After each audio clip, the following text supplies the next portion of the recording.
Impeachment Article 3, unlawfully and unconstitutionally attempting to deport immigrants for peacefully protesting. Prepared by Free Speech for People. Unlawfully and unconstitutionally attempting to deport immigrants for peacefully protesting. In his conduct of the office of President of the United States, Donald John Trump, in violation of his constitutional oath faithfully to execute the office of President of the United States and, to the best of his ability, preserve, protect, and defend the Constitution of the United States, and in violation of his constitutional duty to take care that the laws be faithfully executed, has prevented, obstructed, and impeded the administration of justice, in that Donald John Trump, using the powers of his high office, engaged personally and through his close subordinates and agents, in a course of conduct or plan designed to violate the First Amendment rights of lawfully admitted permanent residents and other individuals who are lawfully present in this country, and to violate federal immigration law to the harm and detriment of our country's lawful residents. The means used to implement this course of conduct or plan include the unlawful arrests, detentions, and ongoing attempts to deport Mahmoud Khalil, Rumeysa Ozturk, and other international students because they have exercised their rights under the First Amendment. All immigrants residing in this country are accorded freedom of speech and of press. Bridges v.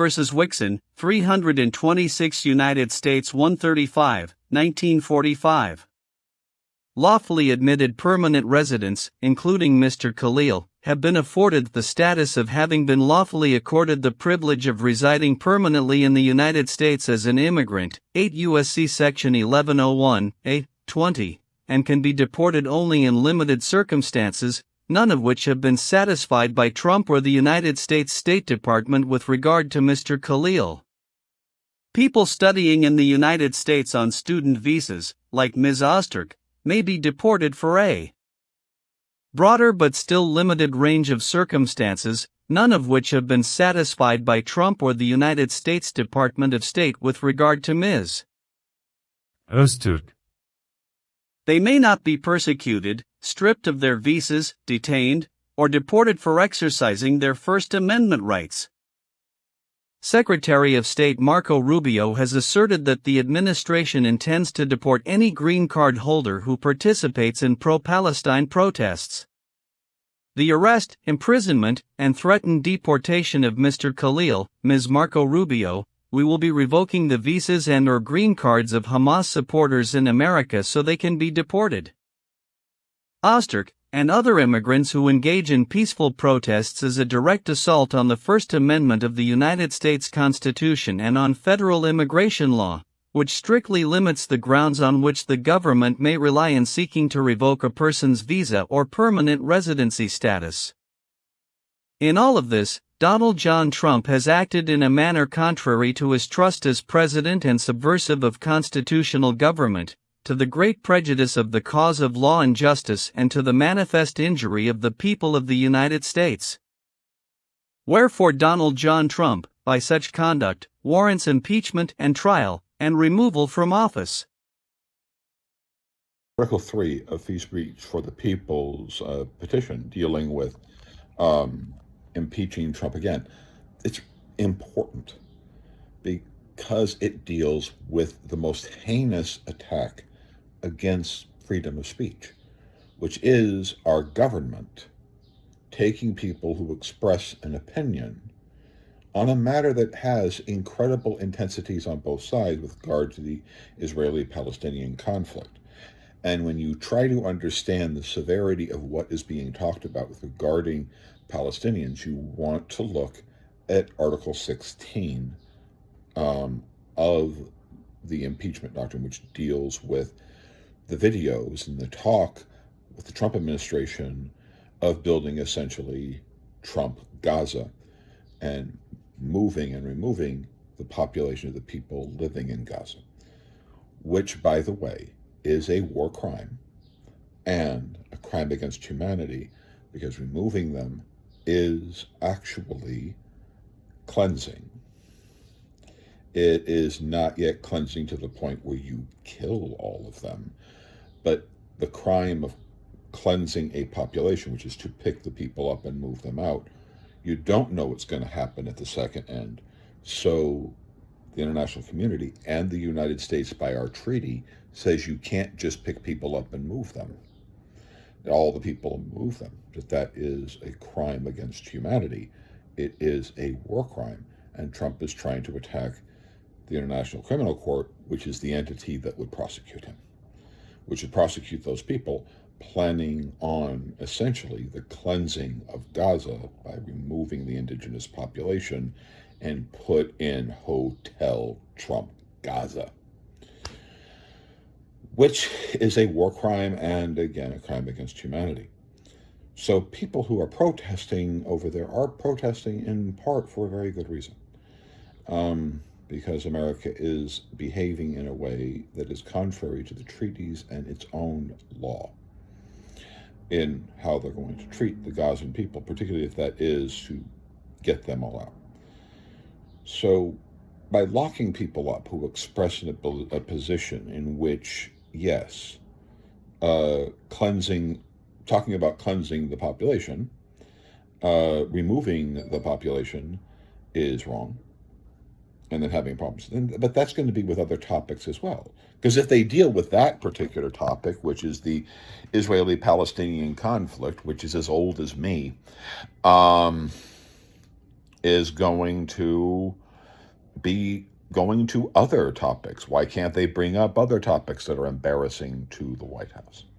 And then attacking people and jailing them and deporting them, sending them like what they did. Grabbing him, putting him in his cell in a whole different location, in a whole different state, because so it shuts them up to actually arrest people who are protesting, which right now are people that are here lawfully. That means that they're here legally, just like you and I. It means that we're next in the potential of arresting people who simply express words that are uncomfortable to the Trump administration. And this is why he should be impeached. Has no question, it has no dealing with whether or not it's Trump being in the White House. If anyone is in the White House, if any president is in the White House and starts arresting people who express political opinions that are contrary to that of the will of the state, that should be the end of that administration. Because it's only a matter of time before, I don't know, people express a position where maybe they call Trump taco, and calling Trump a taco sends you to jail, or, calling Barack, something else, calling him Hussein, or calling some other president some other funky word, or something else that just pisses off the current president. That should get you impeached in a heartbeat, because our rights to free speech are fundamental to freedom. The ability to say what we want when we need to say it. That should not get you put in jail, and it should not get you deported. What should get you deported is if you commit actual crime. If you commit crime, get the hell out. If you get crime and you get your, you get your day in court, if you do, out you go. Right? I mean, maybe there could be some crimes that you could commit that wouldn't be that bad, like an overdue parking ticket. That shouldn't send you away. But if you do something particularly bad, out you go. Simple. But that's not what's happening. What's happening is that if migrants speak in ways that are uncomfortable to that of the current administration, they get arrested, held for days and weeks, thrown in prisons that are in other states, held there, and then with the plan of being deported, potentially to prison camps. That's not America. That's why Americans need to look at areas broader than just simply impeachment. We need to look at areas like Bevin's actions. 18 U.S.C. 242, put people in jail. The moment some of these people start realizing that what they're doing will put them in prison or get them sued for enormous amounts of money, they will stop. Or at least what they will probably do is rat on the people above them, which is the people we're ultimately after. We're after to change the policy. It's not the individual officer that is always the responsible party. Sometimes it is the order being handed to the officer. Sometime it is obviously not good that an officer says simply, hey, I'm following orders.